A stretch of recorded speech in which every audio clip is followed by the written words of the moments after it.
ये सारा waste material भरकर, ये देखिए आप। अच्छा, 3 साल के अंदर 2.5 साल के अंदर जो भी काम किया उसमें ऑर्गेनिक ही किया है सारा, सब कुछ, कोई भी केमिकल यूज नहीं किया है। इसका जो स्वाद होता है वो कैसा होता है सर? ये खट्टा स्वाद होता है, खट्टा स्वाद होता है। शुरुआत के साल में जो मैंने मिट्टी लाई है वही मिट्टी लाई है, उसके बाद में मैं मिट्टी कभी नहीं लाता हूँ। अच्छा, सो बिगनर्स के लिए मैं ये कहना चाहूँगा कि जो भी आपके पास में सॉइल है वो आप चाहे खेत से लाते हैं, चाहे फील्ड से लाते हैं, या कहीं से भी लाते हैं, फर्स्ट टाइम में उसके अंदर आप कम से कम 50% कंपोस्ट या वर्मी कंपोस्ट वगैरह मिला करके। सो गुड मॉर्निंग फ्रेंड्स, आज है डे 3 और अभी मैं अपने होटल के बाहर खड़ा हूँ और मैं इस मार्केट के बारे में आपको बता देता हूँ, जो कि जिस मार्केट में हमारा होटल है।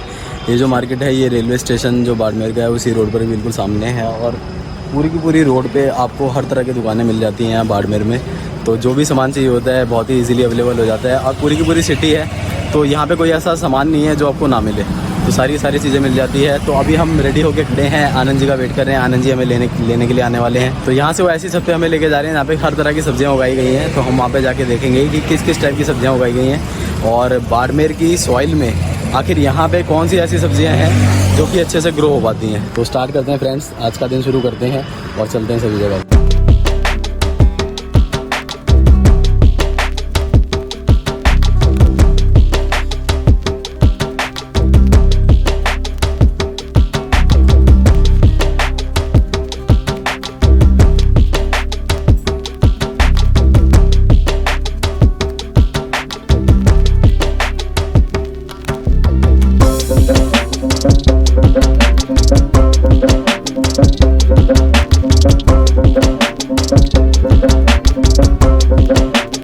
फ्रेंड्स फाइनली हम आ चुके हैं उस छत पे जहाँ पे आपको काफ़ी सारी सब्जियों के प्लांट दिखेंगे।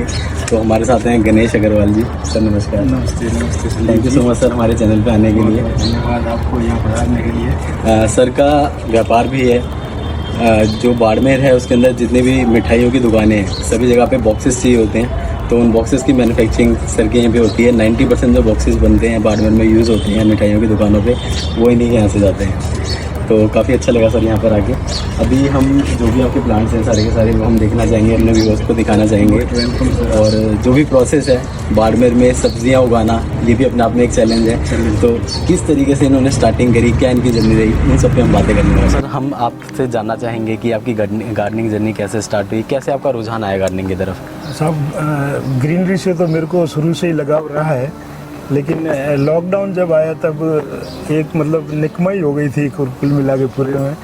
तो उस समय थोड़ा सा स्टार्टअप और कुछ आनंद जी के यहाँ पर मैंने देखा, तब मेरे को भी प्रेरणा मिली कि हमको भी अपना फालतू समय इधर उधर की बातों में नहीं दिखावा के कम से कम इसमें डालें, और इससे पर्यावरण भी होगा और थोड़ा सा अपने को ऑक्सीजन भी मिलेगा। और रही बात, आजकल शहरों के अंदर इतनी जगह नहीं है कि भाई पेड़ लगा सके अपन कहीं जा कर के। हाँ जी। तो कम से कम आप अपने घर पे छत पे कम से कम पेड़ लगा के अपना योगदान। अच्छा, तो कुछ दे सकते। आपने आनंद जी को देखा था कि ये गार्डनिंग करते हैं, आपका भी फिर वहीं से इंटरेस्ट जागा जी कि हम भी ऐसे कर सकते हैं। लेकिन सर एक जो चैलेंजिंग चीज़ है जो कि मैं यहाँ पे आके देख रहा हूँ, मैंने अभी तक 5-6 लोगों के पास विज़िट कर लिया, मंदिर में भी विज़िट किया, तो जगह जो थी काफ़ी पथरीली थी। फिर हम यहाँ की मिट्टी की बात करें तो मिट्टी भी थोड़ी सी अलग है, तो उसमें आपने कैसे विचार किया कि हमें सब्जियाँ उगानी चाहिए? क्योंकि कहीं ना कहीं हम कैक्टस की बात करें, सकुलेंट्स की बात करें, और भी जो परमानेंट प्लांट होते हैं उन पे तो काम कर सकते हैं, लेकिन सब्जियां थोड़ा सा डिफरेंट हो गया। जी, मैंने भी शुरुआत में फूलों से और सकुलेंट से की थी। अच्छा। लेकिन मेरे मन में ये आया कि इससे केवल अपना शौक पूरा हो सकता है, लेकिन ज़रूरतें भी कुछ न कुछ हद तक पूरी होनी चाहिए, अपन कुछ करते हैं तो। तब मेरा रुझान इस तरफ गया, और कुछ मैंने YouTube पे वीडियो देखे, तो एक मध्य प्रदेश से हैं ममता वाजपेयी जी हैं। अच्छा। रोहतक के उमेश सिंह जी हैं, रामविलास सर हैं, तो उनसे मेरे को कुछ और गाइडेंस मिला, तो मैंने भी स्टार्टअप किया कि कुछ सब्जियां कुछ तो अपने को ऑर्गेनिक मिले, बाहर की पेस्टिसाइड खाते हैं। तो मतलब आपने YouTube से ही वीडियोस को देख के फिर सीखना शुरू किया, फिर वहीं से यहाँ पे इम्प्लीमेंट किया? बिल्कुल सर, पैदाइशी तो हम कृषक हैं नहीं। बिल्कुल बिल्कुल। और यहाँ की जैसा कि आपने बताया कि बहुत मिट्टी खराब है। हाँ जी। लेकिन मैं आपको बताता हूँ कि हमारे यहाँ की मिट्टी बहुत उपजाऊ है, बस उसको थोड़ा सा अमेंडमेंट करने की जरूरत है। हमारे यहाँ पर जितना गोधन है उतना मेरे हिसाब से कहीं पे भी नहीं होगा। हाँ जी। और उनका गायों का जो गोबर होता है जिसको काऊ डंग बोलते हैं, हाँ जी, वो एक बेस्ट ऑर्गेनिक चीज है कृषि के लिए। तो वो दोनों चीजें हमारे यहाँ पर उपलब्ध है, उनको अगर मिक्स कर दिया जाए, और दूसरा जो अपने किचन से कूड़ा करकट निकलता है जिसको अपन फेंक देते हाँ हैं, जी। वो कूड़ा करकट नहीं है, एक्चुअली वो गोल्ड है हमारे लिए। उसको अगर उस मिट्टी में मिला दिया जाए, पेड़ पौधों से जो निकलने वाली पत्तियां हैं उनको अगर मिला दिया जाए, तो मेरे हिसाब से हमारे यहाँ पर कोकोपीट वगैरह मिलाने की जरूरत नहीं, इतनी अच्छी मिट्टी है। अच्छा, तो अभी अगर हम स्टार्टिंग की बात करें तो स्टार्टिंग में कौन सी सब्जियों के प्लांट से आपने स्टार्टिंग की थी? शुरुआत में तो यही भिंडी, बैंगन वगैरह जो जिन्होंने बताया कि भाई जो इजी गोइंग में हो सकते हैं, लीफी वेजिटेबल वगैरह, अच्छा, तो वो उगाए थे। लेकिन साल भर तक तो 6 महीने तक यूँ को मेरे को कोई खास नहीं मिला, क्योंकि हमको ज़मीन के बारे में भी जानकारी नहीं थी। हाँ जी। कभी कच्चा काऊ डंग मिला दिया, या कभी रेशियो सही नहीं हुआ, या कभी धूप में रख दिए, या जैसा टेम्परेचर चाहिए था उसके अनुसार नहीं उगाया। जो सीजनेबल सब्जियां होती है उस सीजन के हिसाब से नहीं, दूसरे सीजन की उगा दी। तो ये सारा अब जैसे जैसे करते गए। और उससे अभी आपको experience कितना टाइम हो चुका गार्डनिंग जब आपने स्टार्ट करी थी अभी तक? मेरे को 2 से 2.5 साल हो रहे हैं मेरे 2 को। से 2.5 साल कंप्लीट जी, हो गए। जी। और इस दौरान आपने किस किस टाइप की सब्जियां अपने छत पे उगाई? सर मैंने यहाँ पर भिंडी, बैंगन, टमाटर, मिर्ची, तुरई, लौकी, काचरा जो हमारे यहाँ पर फेमस है वो है, तरबूज तरबूज भी उगाया? बिल्कुल बिल्कुल सर। तो जो भी लोग राजस्थान से देख रहे हैं, कुछ लोग बाड़मेर से भी देख रहे होंगे, तो वो देख सकते हैं कि इस टाइप की जो सब्जियां हैं वो भी यहाँ पे छत पे पॉसिबल है उगाना। और इस टेम्परेचर में, यहाँ पे टेम्परेचर भी काफ़ी ज़्यादा रहता है, बिल्कुल बिल्कुल। उसके बावजूद सर ने इन सभी तरह की सब्जियों को, फलों को यहाँ पे उगाया है। और इस तरीके से आप भी कर सकते हैं। तो आज की वीडियो में ये सभी चीज़ें हमें सीखने को मिलने वाली हैं। हम एक एक करके सभी के सभी प्लांट आपको दिखाएंगे, पूरा प्रोसेस सर से जानने की कोशिश करेंगे, और जो सॉइल मिक्सचर वगैरह है, वर्मी कंपोस्ट सर कैसे बनाते हैं उसकी भी जानने की कोशिश करेंगे। तो चैनल पे अगर फर्स्ट टाइम है तो चैनल को सब्सक्राइब करें, साथ ही बने बेल आइकन पे क्लिक करना ना भूलें।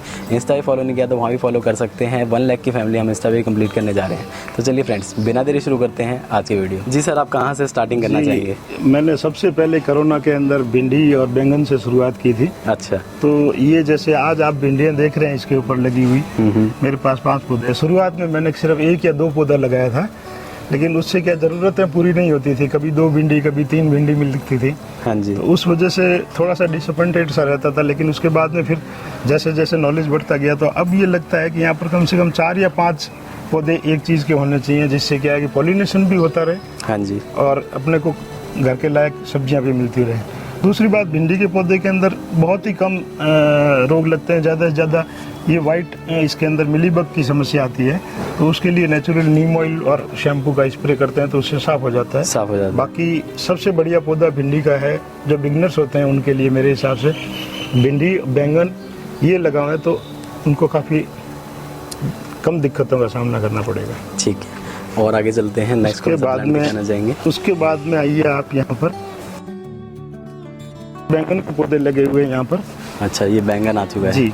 ये देखिए फ्रेंड्स, तो जो भी सब्जी के प्लांट है सर के, सभी पे मैं देख रहा हूँ कि फ्रूट्स वगैरह लगे हुए हैं। ये अपना देसी बैंगन है, भरता वगैरह इधर और बनाते हैं। लंबे वाले बैंगन हैं। और इसके बाद ये आ चुका है लंबे वाला बैंगन, बहुत ही शानदार। और बाकी वाले सारों में भी फ्लावरिंग हो रही है, तो जल्दी फ्रूटिंग होगी।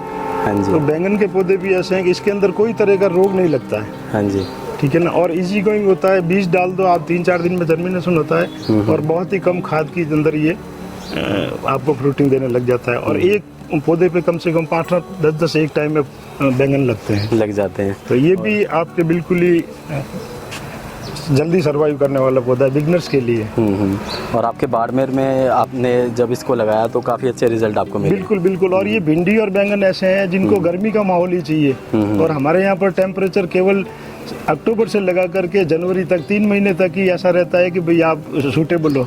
बाकी के लिए हमारे को अरेंजमेंट करना पड़ता है, ग्रीन नेट का वगैरह का, मॉइस्चर का वगैरह का। हाँ जी। लेकिन ये उस मौसम में भी सर्वाइव कर जाते हैं और गर्मी के मौसम में भी सर्वाइव कर जाते हैं। कर जाते हैं। ठीक है।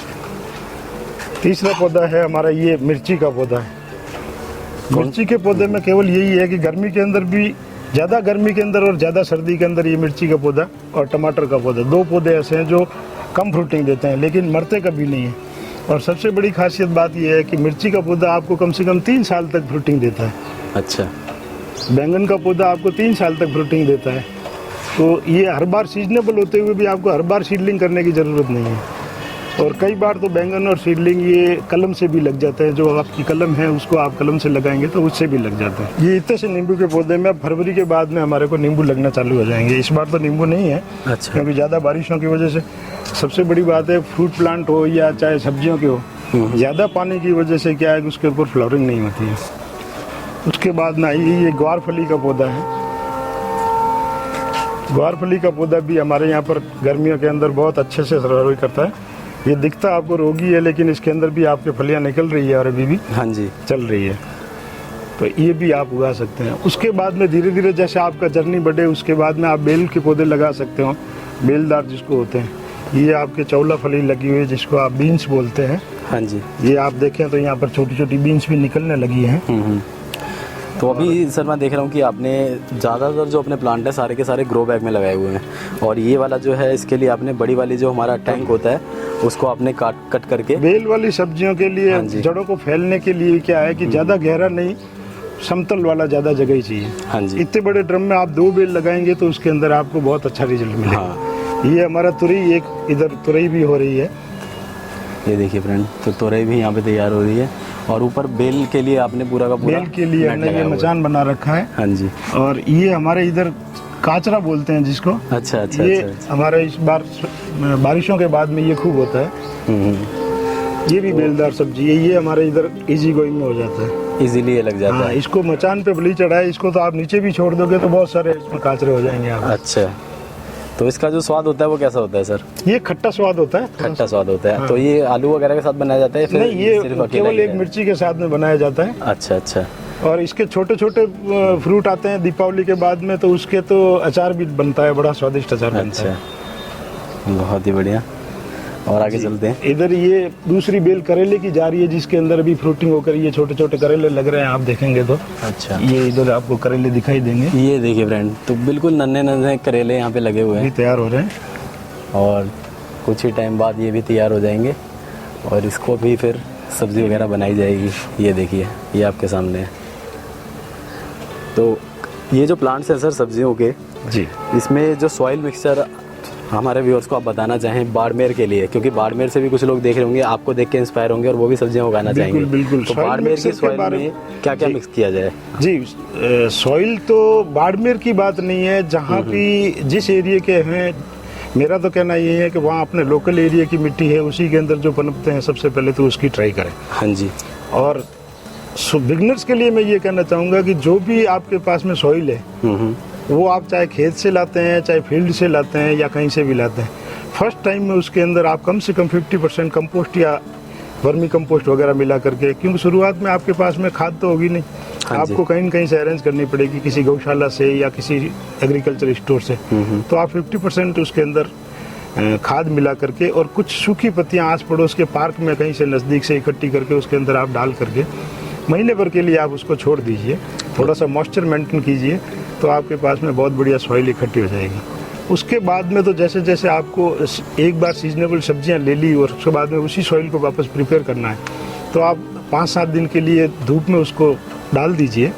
धूप में डालने से क्या होता है कि अंदर कुछ ऐसे वायरस वगैरह या कुछ ऐसे कीटाणु आते हैं जो हार्मफुल होते हैं, वो सब खत्म हो जाएंगे। उसके बाद में केवल आपको 10 से 15% उसके अंदर सॉइल के अंदर खाद मिक्सअप करनी है। और सबसे बड़ा एक इम्पोर्टेंट है कि इसके अंदर नीम खली आप अवश्य मिलाएं। अच्छा, नीम खली से अच्छे रिजल्ट नीम खली से ऐसा रिजल्ट मिलता है कि भाई अंदर कुछ रोग होते हैं वो अपने आप खत्म हो जाते हैं। तो शुरुआत में तो हमने भी क्या नीम खली वगैरह बाजार से अरेंज की थी, ऑनलाइन मिलती है, लेकिन हमारे यहाँ पर नीम खूब है, तो हम लोग तो क्या सीजन में नीमोली तोड़ देते हैं, उसकी अपने घर पे ही बनाते हैं नीम। अच्छा, खुद ही बनाते हैं जी, बहुत बढ़िया। तो अच्छा सर, अभी तो सब्जियों के हमने प्लांट दिखाए हैं कुछ, बीच में आप कह रहे थे कि आपने तरबूज वगैरह भी लगाया था, तो अभी कुछ फ्रूट के प्लांट हैं आपके पास? तरबूज वगैरह के फ्रूट के प्लांट अभी तो नहीं है मेरे पास में, मैंने लौकी भी लगाई थी। एक्चुअली क्या होता है संदीप जी, सितंबर अक्टूबर से जो सीजन बदलता है, हाँ, उसके लिए क्या है, गर्मी की और बारिश की जो सब्जियां या बेलें होती है उन सबको हटा करके हमारे को अक्टूबर तक नई तैयारी करनी पड़ती है। हाँ जी। तो उसके लिए हमने सीडलिंग अभी डाल रखी है, कुछ सीडलिंग अब डालेंगे 15 अक्टूबर तक। अच्छा अच्छा अच्छा। उसके बाद में उनको ट्रांसप्लांट करेंगे, इसलिए मेरे ज्यादा ग्रो बैग आपको खाली मिल रहे होंगे अभी। वो सारे सर्दियों की सब्जियों को लगाने के लिए, जैसे ये सारे ग्रो बैग खाली है, ये सोलराइज हो रहे हैं। अच्छा। 10-15 दिन तक इसके अंदर गर्मियों की वजह से, धूप की वजह से सोलराइज होंगे। इधर वाले जो हैं इसके अंदर मैंने खाद वगैरह मिक्स करके इसको तैयार कर रखा है। ये आप इसको देखेंगे खोद के। हाँ जी। तो इसके नीचे ये सारा वेस्ट मटेरियल भरकर, ये देखिए आप। अच्छा, ये वेस्ट मटेरियल भर के उसके बाद में इसको डाला हुआ है और इसके अंदर जो भी खाद मिक्सअप करना है, हाँ जी। तो 5-7 दिन में इसके अंदर जो भी हमारी सीडलिंग होगी तैयार, हाँ जी। वो सीडलिंग इसमें ट्रांसफर कर दी जाएगी। ओके, ये है सारा। तो ये सब आपकी तैयारी हो चुकी है कंप्लीट। बहुत बढ़िया। इधर भी देखिए फ्रेंड, यहाँ पर भी ये सारी सीडलिंग, अब इसमें सीड निकलने की हम तैयारी हाँ जी, इंतजार कर रहे हैं। बहुत ही बढ़िया। अच्छा सर, ये अभी जो आपका जो टेरेस गार्डन है वो 3rd फ्लोर पे है जी।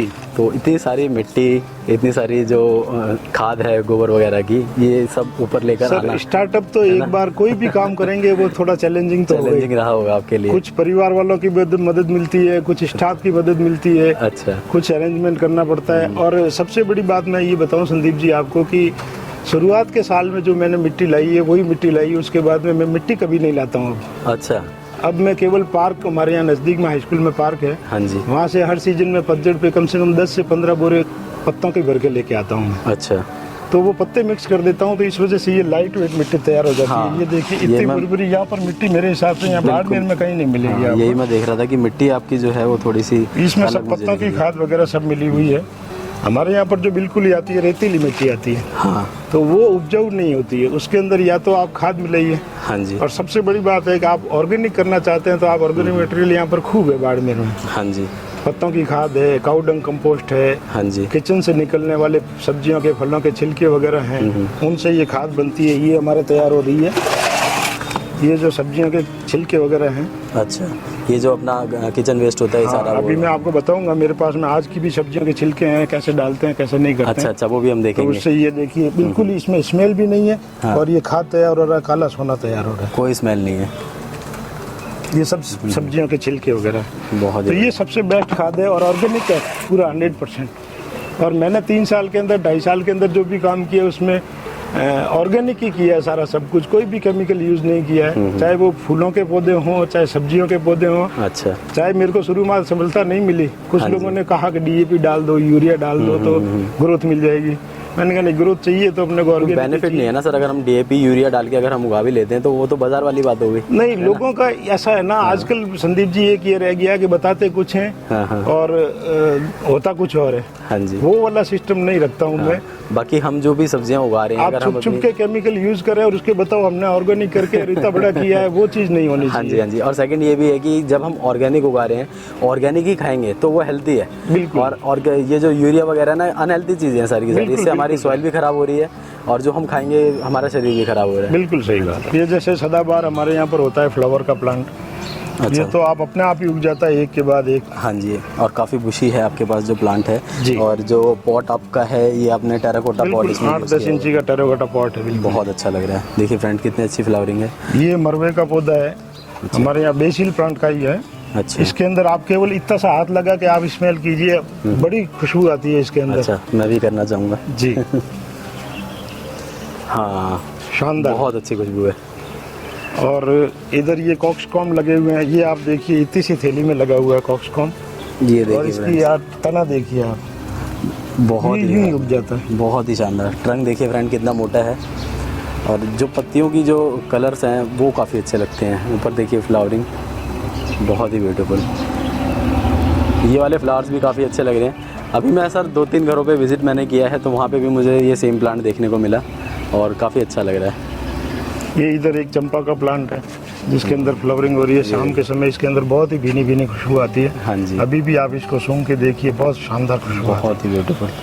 तो चंपा भी आपका काफ़ी टाइम हो गया है। होगा? जी, चंपा का तो मैं इतनी सी कटिंग लेके आया था भाई साहब के यहाँ पर से, अच्छा, तो 2 महीने 3 महीने तक तो उसके अंदर कुछ भी नहीं निकला। हाँ जी, क्योंकि जो सीजन आएगी उसी समय निकलेगी, उसी या समय तो निकलेगी। फरवरी में निकलेगी या फिर बारिशों में हाँ निकलेगी। जी। फिर भी मैंने एक गमला एंगेज करके रखा। बागवानी में सबसे बड़ी बात यह है संदीप जी कि आप पेशेंस आपको रखना बहुत ज़रूरी है। जी, ठीक है ना, अगर आप पेशेंस नहीं रखोगे तो फिर कोई काम नहीं आएगा। जैसे आप, ये नींबू का मेरी एक कलम है, हाँ जी, ये नींबू का कलम मेरे हिसाब से ये पत्ते जो आए हैं कम से कम 6 महीने बाद में आए मेरे पास में। अच्छा, केवल एक डंडी सी पड़ी थी, मैंने कहा कोई बात नहीं, पड़ी रहने दो। लेकिन ये आप इतना हरा भरा प्लांट देख रहे हो, ये भी बिल्कुल ही मुरझा करके सूख गया था। अच्छा, फिर वो किसी का वीडियो रामविलास जी वगैरह का देख करके मैंने इसकी खुदाई करके इसके अंदर खाद वगैरह डाल करके छोड़ दिया, तो ये शायद डोरमेंसी पीरियड में होगा, हाँ जी। तो इस वजह से वो ग्रोथ नहीं हुई उसकी। तो ये सारी चीज़ें, क्या डोरमेंसी पीरियड क्या होता है, कब क्या उगाना है, क्या नहीं उगाना है, वो आप साल 2 साल तक कम से कम गार्डनिंग करोगे तब समझ में आएगा। करते करते प्रैक्टिकली करेंगे तो ही सीखने को मिलेगा। ये देखिए आप, ये कॉक्सकॉम का पौधा देखिए आप, ये कितनी सी, और इसका तना देखिए आप, इसकी लेंथ देखिए, इसकी फ्लावरिंग देखिए, बहुत ही शानदार। लीव्स देखिए कितनी बड़ी बड़ी लीव्स हैं, और ऊपर देखिए फ्लावरिंग, गुच्छों में फ्लावर्स लगे हुए हैं इस पे। सबसे कम केयर का पौधा है और बड़ी इजी गोइंग में अपने आप लग जाता है। इसके बीज यहाँ से निकलते हैं इसके अंदर से, हाँ जी, वो अंदर गिरते रहते हैं और अपने आप लग जाता है, वहीं से लग जाते हैं। और जो लुक है सर वो काफ़ी अच्छी आती है। हम गार्डन में अपने आए हैं, सब्जियों के साथ साथ हमें फूलों का भी आनंद मिल रहा है। फूलों का जरूरी है, कहीं भी फ्रूट प्लांट हो या सब्जियों के प्लांट हो, इसके अंदर फूलों की वजह से पॉलिनेटर्स आते हैं। हाँ जी। सब्जियों के बारे में शुरुआत में जैसे किसी को जानकारी नहीं होती, मेरे को भी बाद में जानकारी मिली कि इसके अंदर भी फ्लावर्स जो आते हैं वो मेल और फीमेल अलग अलग आते हैं। हाँ जी, हाँ जी। उन दोनों का पॉलिनेशन आपस में होना जरूरी है, उसके बाद ही फ्रूटिंग होगी। नहीं तो आप हैंड पॉलिनेशन होता है, वो एक अलग प्रोसेस है, हाँ जी। ब्रश से होता है, लेकिन वो एक्सपर्ट लोग करते हैं या अपन भी कर सकते हैं। लेकिन आपके इसके अंदर फ्लावर भी हैं तो आपको पॉलिनेशन की कम ज़रूरत पड़ती है, क्योंकि मधुमक्खियाँ और कीट वगैरह जो इन फूलों से अट्रैक्ट होकर आते हैं वो उन फूलों पे बैठ करके मेल और फीमेल फ्लावर पे अपना बैठते हैं, तो पॉलिनेशन ईजी हो जाता है जी। तो वो ज़रूरी है अपने। पीछे मैं देख रहा हूँ सर आपने तुलसी के भी काफ़ी सारे प्लांट लगा रखे हैं। बिल्कुल साहब, तुलसी तो हमारे साथ धार्मिक प्लांट भी है और हमारे पूजा में भी काम आता है, इस वजह से तुलसी तो हमारे को, और मैं तो कहता हूँ हर घर में सनातनी आदमी है उसके हर घर में रहना चाहिए। बिल्कुल। और सनातनी क्यों, मैं तो कहता हूँ हर मनुष्य में तुलसी के अंदर इतने गुण है कि इसका काढ़ा बना के पिया जाए तो बुखार ठीक होता है, ज्वर ठीक होता है, खांसी ठीक होती है। बेसिल फैमिली के जितने भी प्लांट है मेरे हिसाब से वो कुछ न कुछ रूप में हर घर में होने चाहिए। सनातन धर्म की आप बात छोड़ दें तो तुलसी तो एक मेडिसिनल प्लांट है, कोई भी लगा सकता है। एलोवेरा हुआ, हाँ जी, यूज़ करना चाहिए, और हम चाय वगैरह में डाल के भी यूज़ करते हैं। बिल्कुल बिल्कुल, काफ़ी फ़ायदे हैं। अच्छा सर, मैं देख रहा हूँ कि आपने ना साइड में ग्रीन नेट लगा रखे हैं जी, और ऊपर भी मुझे दिख रहा है कि शायद पहले आपने ग्रीन नेट लगाया होगा। सर हमारे यहाँ पर मार्च से लगा करके कम से कम सितंबर तक हमारे को ग्रीन नेट रखनी पड़ती है। मार्च से लेकर सितंबर तक? जी। अच्छा, ये अभी 4 दिन पहले ही नेट हटाई है हमने यहाँ से। अच्छा, अब मौसम थोड़ा ठीक क्योंकि हमारे यहाँ पर मई जून के अंदर कम से कम 50 डिग्री तक चला जाता है टेम्परेचर। हाँ जी। तो हमारे को तो ये यहाँ पर ह्यूमिडिटी क्रिएट करने के लिए यहाँ पर हम लोग जूट बिछा करके उसको गीला करते हैं ताकि ह्यूमिडिटी क्रिएट रहे। ओके, तो ये सर जो आप ग्रीन नेट यूज़ कर रहे हैं इसका बताएंगे कौन सा वाला ग्रीन नेट आपने यूज़ किया है? ग्रीन नेट जो लोकल मार्केट में 50% वाला मिलता है वो खूब अच्छा, रहता है। आपने 50 वाला किया हुआ है? जी जी जी। अच्छा, तो फ्रेंड्स 50% वाला ग्रीन नेट यहाँ पे यूज़ किया सर ने।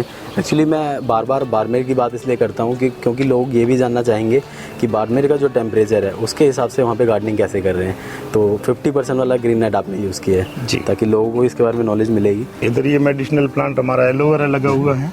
अच्छा, एलोवेरा भी एक बिल्कुल ही कम देख रेख का है, और सबसे बड़ी बात यह है कि आप इसको अंदर महीने 2 महीने तक पानी भी नहीं डालोगे तब भी ये सर्वाइव कर जाएगा, क्योंकि इसकी पत्तियों में इतनी मॉइस्चर रहता है कि वो अपने आप वहाँ से एब्जॉर्ब कर लेता है। अभी हमारे को इसके अंदर 2-2, 3-3, और इसकी लीफ देखिए आप, काफ़ी मोटी, कितनी मोटी मोटी लीव्स हैं। अभी इसका सर यूज़ कैसे लेते हैं आप एलोवेरा को अपने यूज़? सर हमारे आड़ोस पड़ोस में जो भी पड़ोस में हैं महिलाएं वगैरह, वो कुछ उनको ज़रूरत रहती है तो वो ले जाती हैं मांग के। अच्छा, कई बार हम लोग सर्दी जैसे अब आई है, हाँ जी, तो सर्दियों में हमारे एक मेथी होती है, उसके साथ में हम इसकी सब्जी भी बना के खाते हैं। अच्छा, सब्जी बनाते हैं? जी जी, बहुत और कई बार तो हम लोग इसको कच्चा ही चबा जाते हैं। अच्छा, छील करके और साफ करके ऊपर नीचे से, और इसका गुद्दा होता है वो खा लेते हैं। हाँ जी, तो वो भी बड़ा हेल्दी रहता है शरीर के लिए। हमने बेलपत्र उगा रखा है यहाँ पे, ये जो शिव जी को चढ़ता है श्रावण महीने में वो बेलपत्र है। कोशिश है कि भाई ये भी उग जाए। और बगल में है ये आप नीम। देख रहे हैं नीम।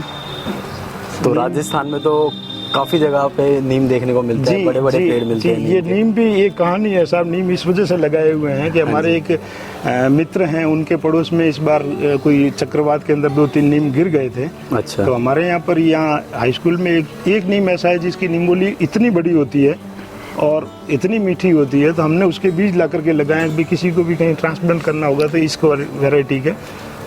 बहुत ही बढ़िया। तो यहाँ से आप फिर ले जाएंगे और वहाँ पे फिर ट्रांसप्लांट कर सकते हैं। जी, बहुत ही बढ़िया। ये इधर मोरिंगा लगा हुआ है एक, ये देखिए ये एक और मोरिंगा लगा हुआ है। इसकी पत्तियों का भी बायो एंजाइम जो बनता है वो इनके ऊपर दूसरे पौधों पर स्प्रे करने के लिए रोग वगैरह मुक्त करता है, कीड़ों को नज़दीक नहीं आने देता है, इम्यूनिटी बढ़ाता है पौधों की भी।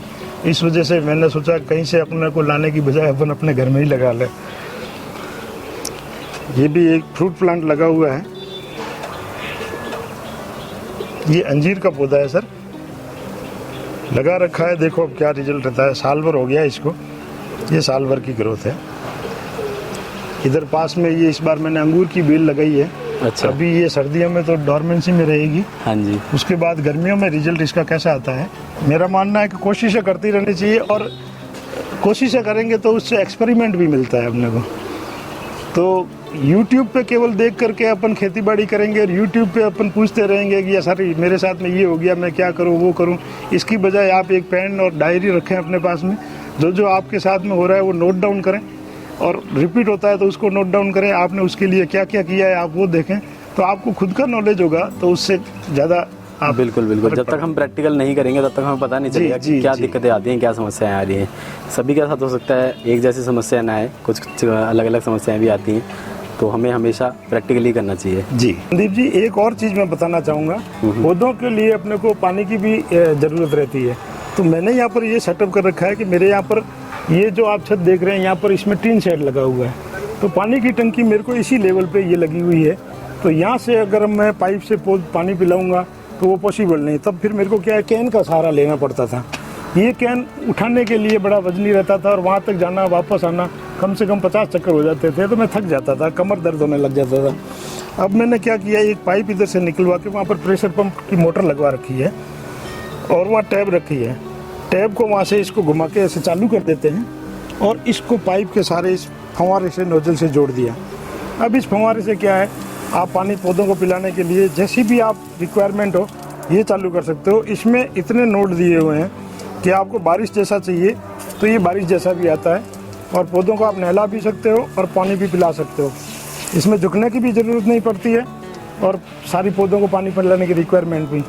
पाइप मैंने इतना जितनी रिक्वायरमेंट है वहाँ तक जाए उतना लग रखा है, एक छोर से दूसरे छोर तक। तो आपको ना तो ड्रिप इरिगेशन के सिस्टम की ज़रूरत है, ना आपको उठा उठा के बाल्टी से ले जा करके पानी पिलाने की ज़रूरत है। ये हमारे मिर्ची के और टमाटर के प्लांट लगे हुए हैं। इसमें शायद कहीं मिर्ची भी लग रही है। ये देखिए, ये लगी है, देखिए ये मिर्चियाँ भी लग रही है यहाँ पे। लेकिन अब जैसे जैसे सर्दियाँ आएगी तब इसके अंदर मिर्चियाँ ज़्यादा लगेगी। बहुत ही बढ़िया। तो मिर्च के भी काफ़ी सारे प्लांट आपने लगाए हुए हैं। जी, और एक हमने ये छोटा सा पॉली हाउस बना रखा है, जो इधर इधर से पॉलिथीन करके इसमें हम लोग अपनी सीडलिंग रखते हैं। अच्छा। कई बार क्या है, चूहे वगैरह खा जाते हैं सीडलिंग वगैरह। हाँ जी। और उनको ह्यूमिडिटी भी नहीं मिल पाती है, तेज धूप के अंदर भी जर्मिनेशन नहीं होता है, मिट्टी सूख जाती है। तो इसकी वजह से हमने यहाँ पर सीडलिंग रख करके इसको ग्रो होते ही उसके बाद में हम लोग ट्रांसप्लांट कर देते हैं। ये मेरी छोटी सी लैब है जहाँ पर मैं अपना काम करता हूँ।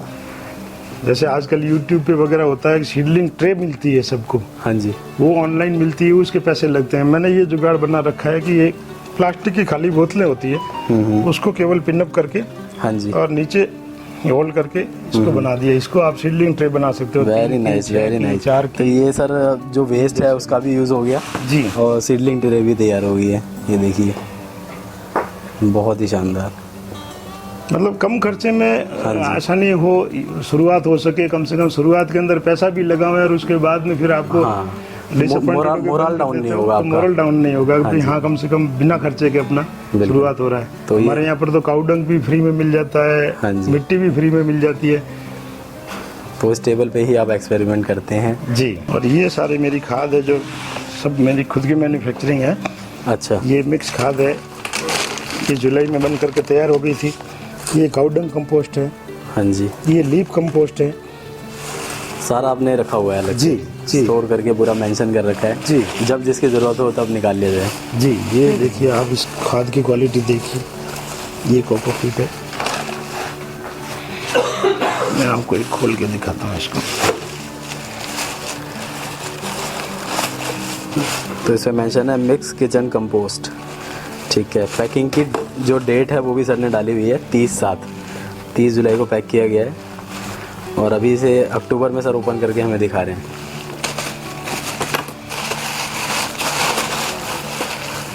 ये देखिए बहुत ही शानदार। तो जैसे चाय पत्ती होती है ना, वैसे ही कंपोस्ट तैयार हुआ है। तो इसे भी सर नेक्स्ट कब यूज़ में लेने वाले हैं आप? जब भी जरूरत हो। खाद तो जितनी पुरानी होती है उतना कहते हैं अच्छा, इसलिए मैं तैयार करके रखता हूँ। ये किचन कंपोस्ट है। किचन कंपोस्ट है, बहुत ही बढ़िया। ब्लैक गोल्ड जिसको बोलते हैं। ये हमारे इधर ये सारे बायो एंजाइम बने हुए हैं। ये बेल का बायो एंजाइम है। ये मौसमी जो आती है उसका बायो एंजाइम है। अच्छा, ये मैरीगोल्ड का है। इस टाइप से और भी केले के और लौकी के और सबके बायो एंजाइम अपना जो किचन वेस्ट से निकलता है, किसी को भी फ्रेश लाने की जरूरत नहीं। हाँ जी। जो कचरे से छिलके वगैरह निकलते हैं उसके बायो एंजाइम बनते हैं। और इसके स्प्रे से क्या है, बहुत ही अच्छे रिजल्ट मिलते हैं सब्जियों में वगैरह में। जो यूज चाय पत्ती का है, हाँ जी, हाँ जी। उसका देखिए आप। ये देखिए यूज चाय पत्ती को धो करके उसको कंपोस्ट बनाया होगा उसका। बाजार से केवल एक नीम ऑयल हमारे को खरीदना पड़ता है। एक में इफ्को का ये बहुत बढ़िया प्रोडक्ट है, जो भी सब्जी वगैरह सागरी का। अच्छा, ये कोई प्रमोशन नहीं है, मेरे को अच्छा लगा इसलिए मैं आपको बता रहा हूं। बिल्कुल, जो अदर व्यूअर्स हैं जो सब्जियां लगाना चाहें उनके लिए सजेशन हो जाएगा। और जिसके पास में नीम खली अगर अवेलेबल है, कई बार नीम खली जो बाजार में मिलती है उसमें नीम की निमोली कम होती है और नीम के पत्ते और छाल वगैरह कूट के ज़्यादा देते हैं पैसे कमाने के लिए। हाँ जी। इसके लिए भी इफ्को का एक प्रोडक्ट आता है। ये नीम खली बहुत अच्छी है, इसमें भी है। ये दो चीज़ें इनकी इफ्को की जरूर रखता हूँ अपने पास में। ये नीम खली का, ये देखिए फ्रेंड्स। तो नीम खली की जगह आप इसको यूज़ कर सकते हैं।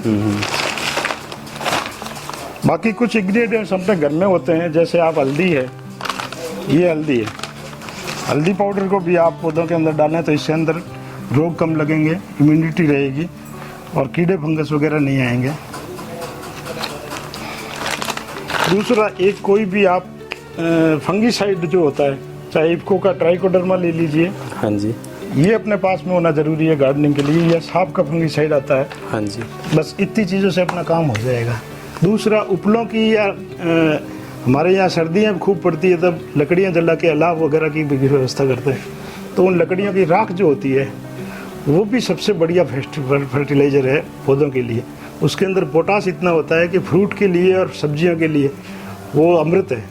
उसको पौधों पे छिड़काव भी कर लेते हैं या मिट्टी बनाते समय उसके अंदर मिट्टी में भी डाल देते हैं, तो रोग भी नहीं लगते हैं उसके अंदर, कीड़े भी नहीं लगते हैं और पोटास की पूर्ति भी हो जाती है। जी, ये वेस्ट डिकम्पोजर है। वेस्ट डिकम्पोजर एक माननीय किशन चंद्रा जी हैं गाजियाबाद से। हाँ जी। उन्होंने इजाद किया था। बहुत ही अच्छी चीज़ है ये। एक तो ये किसी भी चीज़ को डिकम्पोस्ट करने के लिए बहुत ही अच्छा मटेरियल है।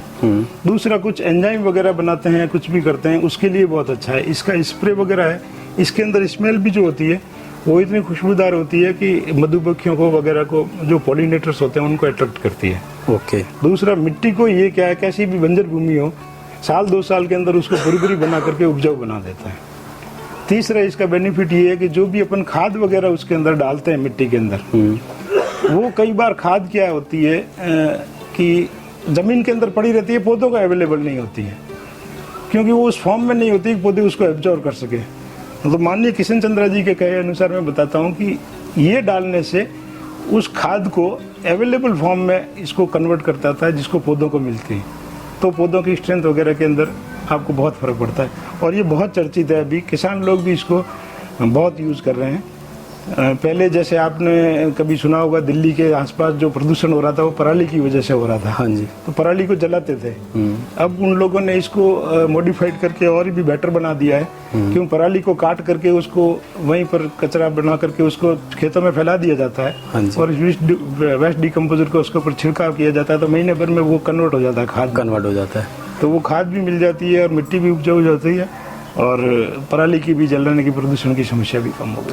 अच्छा सर, ये आपने कैसे तैयार किया, ये बताएंगे हमारे व्यूअर्स को? ये सर मैंने उनका ऑनलाइन ही देखा था, तब मैंने प्रोडक्ट मंगवाया था अमेजोन से। अच्छा, प्रोडक्ट मंगवाया था, फिर आपने उसको यूज़ किया? जी, ठीक। बहुत इजी है। एक बार बनाने के बाद में फिर इसी में से 1 लीटर आप लेकर के नया बना सकते हो, बार बार खरीदने की जरूरत नहीं है इसको। ओके। तो फ्रेंड्स वीडियो कंप्लीट होने जा रही है, लेकिन अभी क्या है कि थोड़ा सा हम ब्रेकफास्ट करने वाले हैं सर के पास। सर ने हमारे लिए कुछ मंगाया हुआ है, तो सर प्लीज़ हमें इसके बारे में बताइए। जी, मेरे से ज़्यादा आनंद जी बताएंगे इसके बारे में, क्योंकि ये हमारे भारत में सबसे फेमस आइटम है नाश्ते के अंदर। तो यहाँ पे जनरली क्या हमारे यहाँ पे ब्रेड और टोस्ट वगैरह होता है ना, वो नहीं चलता है, क्योंकि ब्रेड टोस्ट वगैरह से हमको सेटिस्फेक्शन नहीं होता। हमको जो भी आइटम चाहिए ना वो थोड़ा हैवी चाहिए हमको। तो उसके लिए ये बनाते हैं हम लोग, दाल पकवान बनाते हैं, उसको दाल पकवान बोलते हैं। ये आटे से बना हुआ, मैदे से मिक्स करके बना हुआ पूरी पूरी पूरी खाने की क्रंची रोटी वो चीज़ टाइप से बनाएंगे। और साथ में रहेगा मुगर की दाल रहती है उसमें, और उसके साथ कुछ तरीके से मसाले देंगे, पास से निकाल दीजिए। पूरे ड्राई मसाले देंगे, और साथ उसके साथ कुछ नमक और जीरा वगैरह डाल के उसको बनाने का तरीका रहेगा। उसका जो बनाने का तरीका रहेगा ना, वो मैं आपको बता देता हूँ। उसको पूरा तरीके से बनाना, बिल्कुल जैसे है वो जो तरीका रहेगा वो ये इस तरीके से रहता पूरा। ये देखिए, तो इसके ऊपर डालेंगे हम पहले। परंपरागत तरीका तो यही रहता है खाने का। पूरा दाल से उसको भर दिया जाएगा पूरा, हाँ जी। और दाल से भरने के बाद में इसमें रहेगा मसाला। अच्छा, देसी पिज्जा कह सकते हैं हाँ, उसको। देसी पिज्जा राजस्थानी भी आपको। पिज्जा। अच्छा राजस्थानी पिज़्ज़ा, ओके। उसको पूरा हाथ से हम लोग स्पाइसी हो जाएगा। जाते हैं खाने वाले जाते हैं। ये एक्चुअली बेसिकली मिर्ची और धन जीरा ही है। लाल मिर्च से बना हुआ है।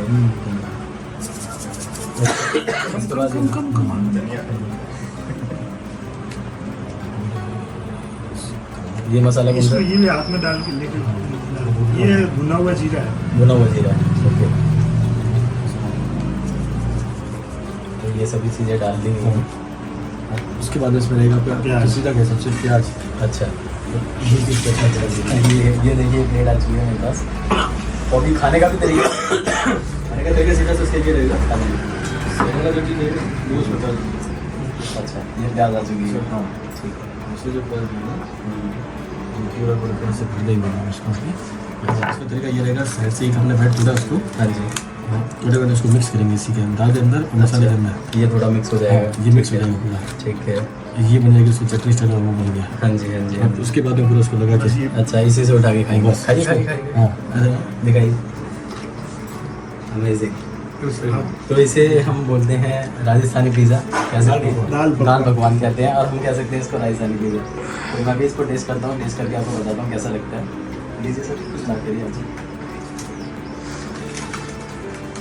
दोनों भाई पीछे देंगे।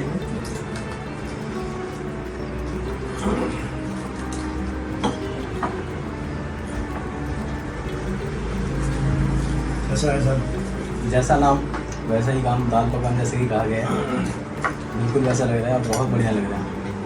टेस्ट के अंदर अगर हम बात करें, जो मसाले वगैरह इसमें डाले हैं उससे इसका टेस्ट और भी बेटर हो गया, और जो क्रंचीनेस है ना वो इसमें दिख रही है। ये देखिए, बिल्कुल करारा है।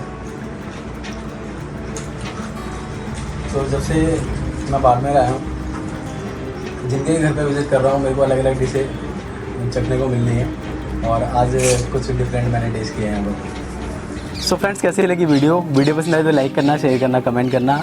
आज हम आए थे गणेश जी के टेरेस गार्डन में। काफ़ी सारी सब्जियां हमने देखी और काफ़ी सारी चीज़ें हमें सीखने को मिली हैं कि हम अपना सॉइल मिक्सचर कैसे बनाएं, वर्मी कंपोस्ट कैसे तैयार करें, फर्टिलाइज़र वगैरह हम कैसे बना सकते हैं, और काफ़ी सारी जानकारी इन्होंने बाड़मेर के बारे में दी है। यहाँ की जो सब्जियाँ होती हैं उसके बारे में सर ने बताया, तो काफ़ी सारी इन्फॉर्मेशन आपको मिल गई होगी। अभी बाड़मेर की और भी वीडियोज़ मेरे चैनल पर आने वाली हैं, तो सर से जानते हैं। आनंद जी हमारे साथ हैं। आनंद जी, अभी हम यहाँ से कहाँ जाने वाले हैं? वो हमारा नेक्स्ट जो स्टॉपेज रहेगा वो रहेगा गढ़ मंदिर बाड़मेर का। गढ़ मंदिर, हाँ, माता जी का मंदिर है, जो मैं माता जी का मंदिर है देवी का, वो है करीब 400 सीढ़ियाँ चढ़ के ऊपर है। और पहाड़ी एरिया, पहाड़ी पर जो बाड़मेर की जो सबसे टॉप की पहाड़ी ना, वहाँ पे वो मंदिर बना हुआ है। अच्छा, मगर मंदिर का भी पूरा हिस्ट्री ऑफ हम वहाँ पे हम आपको बताएंगे, और साथ साथ ये चीज़ दिखाएंगे कि ना इस टिपिकल मौसम के साथ में वहाँ पे जब इतनी ऊंचाई के ऊपर है, ऊंचाई के ऊपर भी जाने के बावजूद दोनों साइड में, सीढ़ियों के दोनों साइड में हैवी प्लांटेशन किया हुआ है। हैवी प्लांटेशन, तो वो पूरा प्लांटेशन का भी सेटअप बताएंगे। पशु पक्षियों के हिसाब से भी वहाँ पे अलग से अलग अलग तरीके का सेटअप किया हुआ है। टिन सेट वगैरह यूज़ किए हुए, पानी की व्यवस्था, दाने की व्यवस्था वगैरह की हुई है। वो इतनी पहाड़ी के अंदर माता जी के मंदिर में जो जैसे का सेटअप किया हुआ है, वो भी पूरा हम आपको वहाँ पे व्यू दिखाएंगे। तो एक टेंपल तो हमने आपको कल शूट किया था, हमने डे 2 में हमने, और आज डे 3 है, तो एक सेकंड टेंपल में और जा रहे हैं हम। सर ने आपको जानकारी दे दी है, तो वहाँ पे विजिट करके हम सारी चीज़ें आपको दिखाने वाले हैं। तो ये सब आपको देखने को मिलेगा नेक्स्ट वीडियो में। तो चैनल को सब्सक्राइब करिए, बेल आइकन पे क्लिक करिए, इंस्टा पे फॉलो नहीं किया तो इंस्टा पे फॉलो करिएगा। मिलता हूँ नेक्स्ट वीडियो में, तब तक के लिए बाय बाय।